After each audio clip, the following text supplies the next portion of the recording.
14, 15 years old, I was deeply addicted to Fortnite. I'd game for like 6 hours a day and grind arena points just so I could get to Champions Division. And if I wasn't playing arena, I'd just be shitting on kids in 1v1 box fights. This addiction quite ruined me, frankly. But funny enough, the same underlying addiction got me to waking up at 5 AM, doing 11 good habits daily, becoming consistent in the gym for 2 years and growing my YouTube channel from 0 to 800 subs. I was only able to 180 my entire life once I realised that maybe I wasn't addicted to gaming, but I was addicted to some underlying driver which pushed me to these limits. So by the end of this video, you'll know exactly the real addiction that you have and how to use it to drive crazy positive results in your life and like just the progress that you can never even believe. First of all, let me tell you how this addiction both ruined and fixed my life.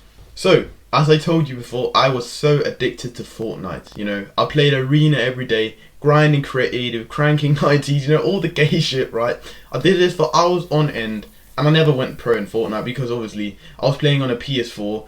I wasn't that good anyway, you know. I was pretty good, but it's not really anything special. I was genuinely addicted to this game, and I grinded and grinded and grinded. And I even went on to grind Rocket League. So if you play that game as well, you could trade like credits, you know, just like money in there. You could trade for items, cars, decals, all this stuff. And basically, I'd started trading this, and I got up to my account was worth 100,000 credits. I don't know if you know how much that is, but that's like a lot, bro. You could buy almost anything you want in the entire game. So I was actually very addicted to all these games. But then suddenly my addiction changed, and I went from being addicted to all these games. So then I found self-improvement. My friend, he showed me self-improvement. He showed me Hamza saying, oh yeah, meditate, right? And I immediately got hooked, right? I was like, oh yeah, maybe this is kind of cool. And I didn't really have a why at first. But when I did, I got addicted immediately. It was like all my life revolved around this thing. I just wanted to make progress and like level up, but just in real life. And this is when I started to realize maybe what my addiction was. Because, you know, I just loved leveling up. I just loved, you know, getting further and progressing all the time. The addiction didn't stop there, because then I found YouTube. I found out that, you know, one thing that I've always loved ever since I was a little child, you know, back in the school days, I would always have in my class something that every time we went on holiday inside of, you know, when we were supposed to be in school, when we came back, we had to make like a presentation and tell the class about where we've been. And I was the only motherfucker in my class who actually enjoyed this. My mum would make the PowerPoint because I was like 7 years old, so I didn't know how to make them. And then I'd be there in class like, oh yeah, and then we saw this, and then we saw this, and this is the culture in Italy, and you know, all this stuff, right? I just love speaking. And so when I found YouTube, immediately I was addicted to both to the numbers, but to becoming better, to progressing, to getting better on camera, everything, bro. And you know, I just got addicted to it. And this is exactly when I realized what my real addiction is, which I'll tell you now. Because the real addiction is progress. All this time you thought you were addicted to gaming, you were addicted to, you know, I don't know, whatever it is, right? But if you're addicted to gaming, you're most likely addicted to progress. And that's why you find self-improvement like kind of nice and you want to start doing it, but it's just too hard right now, right? It's because the real underlying addiction is progress and purpose. Because the reason why we want to play video games is because we want to progress in something, we want to get status. We want to feel like we're going towards something, that we're going towards a bigger purpose, a goal. That's why we love the level up features in video games. That's why I love getting to Champions Division in fucking Rocket League, right?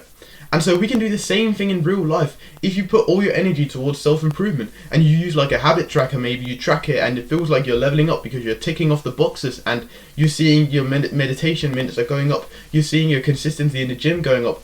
This is the same thing. Now you're just getting status in real life, which is the status that actually matter.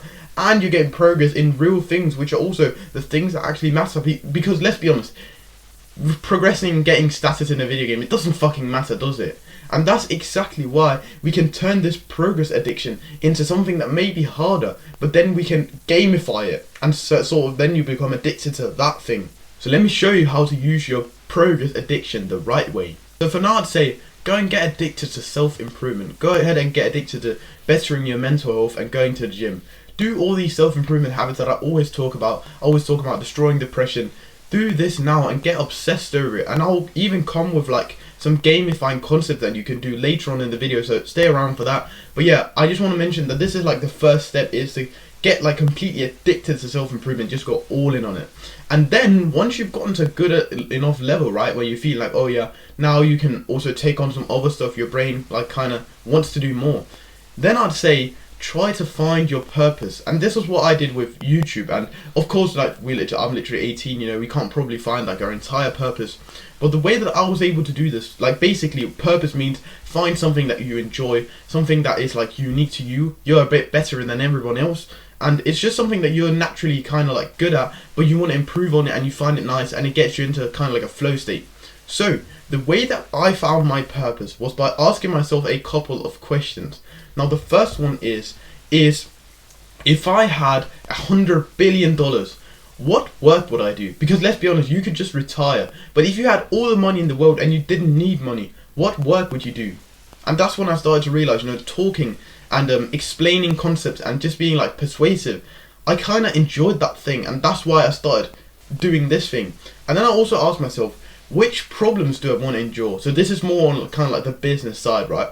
So for me, the problems that I want to endure with this business model is stuff like, you know, getting hate comments, having trouble with editing, you know, my camera not turning on, everything, all these things, right? Those are the problems. You need to think towards, you know, the thing that you're wanting to do.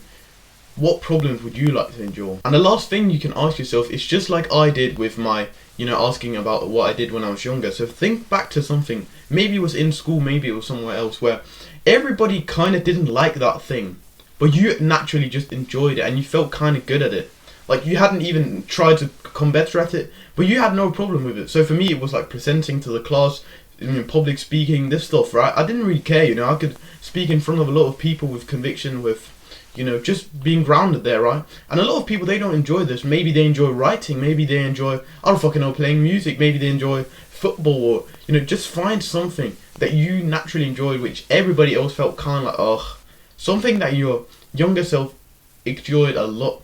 And that's exactly the thing which I think you should be doing as your purpose. So once you've gotten a good amount of progress on self-improvement and you feel like you're ready to like have a new addiction, which is like kind of a bigger thing, then you can start to try and find your purpose. And don't get discouraged if you can't find this within a day, a week, maybe even a month. Because my friend, when I started to introduce this concept to him, and it took him a long time, it took him like a month or 1.5 months.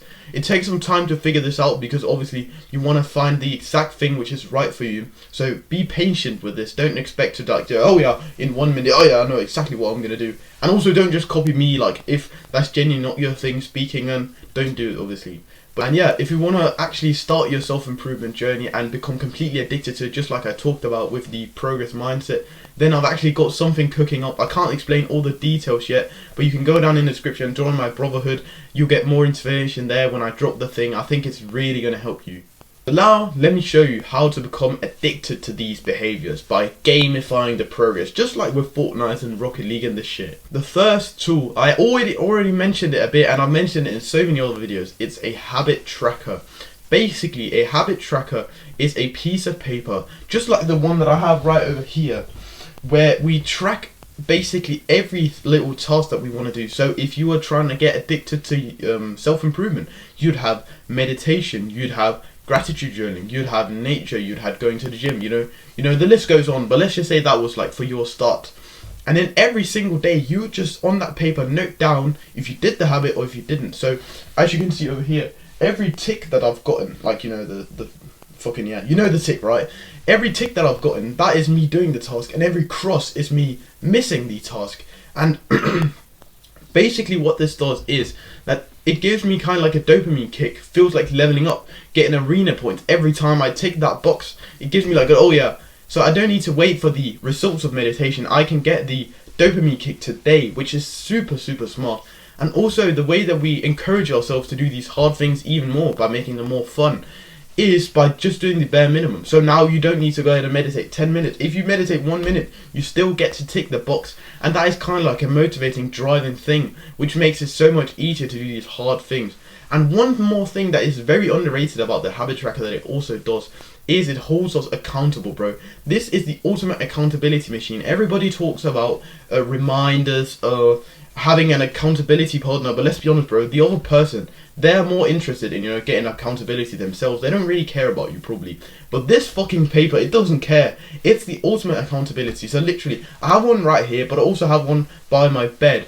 And literally, bro, the one by my bed, it keeps me so accountable, because I'll be going to bed one night and I'll see unticked boxes, and then I almost start like getting fucking shaking. Oh yeah, fucking, I didn't do it right. And then I go later to bed just to complete it. It's so much accountability, seeing the unticked boxes, knowing that I'm going to break the streak that I had going on, that I had, my younger self had worked this hard, and now I'm just going to be like sloppy and say, oh yeah, I don't really care. That's the power of the fucking habit tracker. Not only motivate you, but it also keeps you accountable. And that's the only way that you can keep you accountable, and that you actually remember to do it, is if you put it on your wall and specifically lie down on your bed, look exactly where your eyes go in the morning and hang it there. That's how autistic I've done it. And every other guy that I've helped do it, I've helped like 5 guys or something, or 10 guys. Yeah, a lot of people come to me and say, oh yeah, it doesn't work, it doesn't work.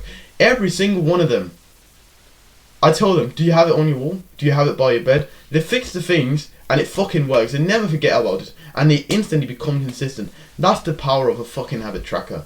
So this is more so on the day-to-day level, you know, in video games. We collect the daily rewards, or, you know, we get the arena points. But we also want to get something that feels like reaching Champions League, you know, the level up thing. So that's how we use the goal template feature.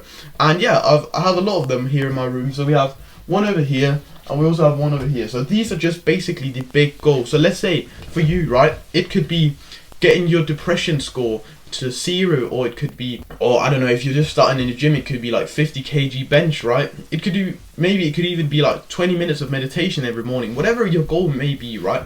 Basically what we do is, at the top of this paper, we write down just a goal that you have. It doesn't matter what it is in, right?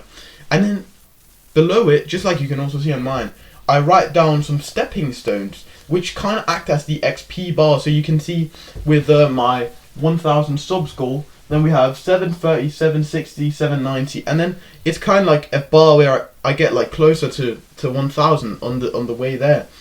And what you'll do is, let's say with the bench example, then you'll say, oh, so first I need to do the 30k bench, then I need to do 35, and then 40, and then 45, and then 50, right? You just put the stepping stone until you get to the last one. Maybe with depression score, you have 10 right now. You do like 9, 8, 7, 6, 5, 4, 3, 2, 1. And it's just like that. We just hang it up, and it feels kind of like a XP bar, and then we can see our visually like progress towards getting the goal. And this motivates you so much, because you can literally on like a weekly or daily basis see that you're making progress, and visually you can see how much closer you're getting to your goal. And this is just so powerful in keeping us like in that direction and keeping us motivated, because the habit tracker is good and everything, but it's like a daily thing. It's just like a system. But this is more like, so the thing that we know we're going in this direction, and we can feel how far we've come. And that's how the habit tracker and the goal template are so powerful together, bro. And I urge you, if you want to get addicted to this shit, these are the only 2 ways that we can emulate a kind of video game, and the only way that you can actually become addicted to doing the hard things. Because let's be honest, these things are hard, and so obviously it will be harder to become addicted to them. Alright mate, that was it. I hope you enjoyed the video. And again, if you want to get more info on the thing I'm dropping in October, then you can join my Discord Brotherhood completely for free. We chat about self-improvement in there, and I'll give you more info when I drop the thing. So yeah, alright mate, put one foot in front of the other.